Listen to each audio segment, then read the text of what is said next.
Hello, I am happy to be back. Reka twige kino cigwa, murabona title ivuga ngo top homophones. Top homophones. Tugiye kwiga ku majambo asomwa kumwe, avugwa kumwe uriko yategeza mu gutwi umenga namwe. Ijambo homo risigura same, phone risigura sound. Nukuvuga n'amajambo afise same sound. Iyo utegeje wumva umenga namwe. Ubwa mbere reka duhere ku jambo stare.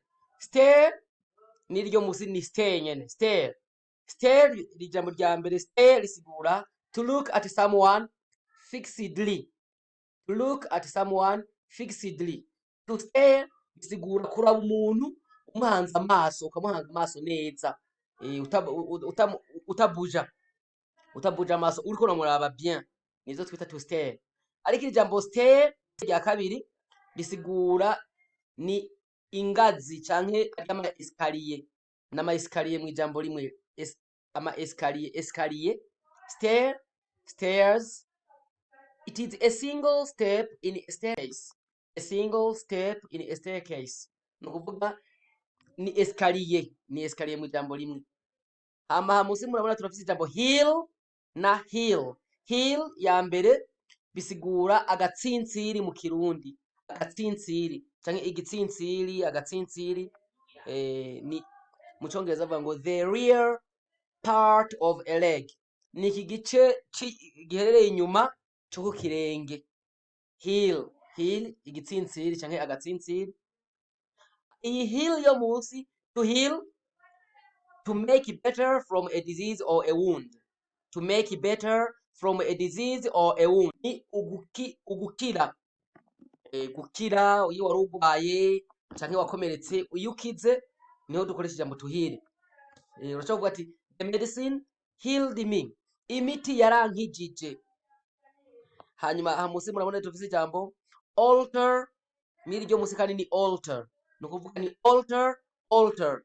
I alter yo hejuru nirivuga to alter bisigura to change, guhindura ibintu. To change the form of or a structure. To change a form or a structure. Nukuvuga to alter guhindura ibintu. Guhindura forme canke structure y'ibintu, guhindura imero y'ikintu. Ariko i alter yo musi altar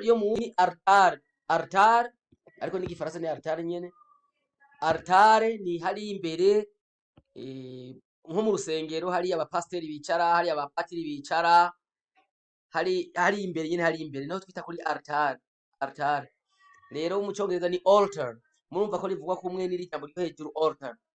Hanyuma tubandanye ngaha munsi turafise ijambo waist na waist. Waist and waist. Waist iyo hejuru ni mu gwambariro, ahantu twambarira impuzu, dukenyerera impuzu, niho twita muri waist. Waist ni mu gwambariro. Hama iyo musi waist ni risigura imyanda, ni imyanda. Canke rirashobora kuba ririvuga to waste your time, to waste your money, nukuvuga gutakaza, konona, ni konona. To waste your money ni konona amahera yawe. To waste your time, konona umwanya wawe, kutawukoresha neza. Mugabo niryo twise ngaha mu Kirundi gutakaza umwanya muri ubwo buryo. Hama turafise ijambo fair na fair. Nukuvuga amajambo abiri uko asa, murabona ko yandikwa gutandukanye, mugabo mu gusoma tuyasoma kumwe. Fair and fair. Fair irya mbere mu Kirundi tuvuga ngo ni tike. Itike dufashe urugendo urakenera itike, arya mahera ukoresha ku rugendo niyo twita fair. Money paid for a transport ticket. Money paid for a transport ticket. Arya mahera turiha kuri transport ugiye ahantu niyo twita fair. Hama i fair yo musi bisigura just or equitable. Equitable or equitable. Just bisigura equitable canke fair. Nukuvuga ikintu kiri fair, kiri juste. Mu Gifaransa bavuga ngo juste. Ikintu atakarenganyo karimwo, kimeze neza, kiri equitable, atakarenganyo karimwo. Thank you so much. Enjoy this nice lesson.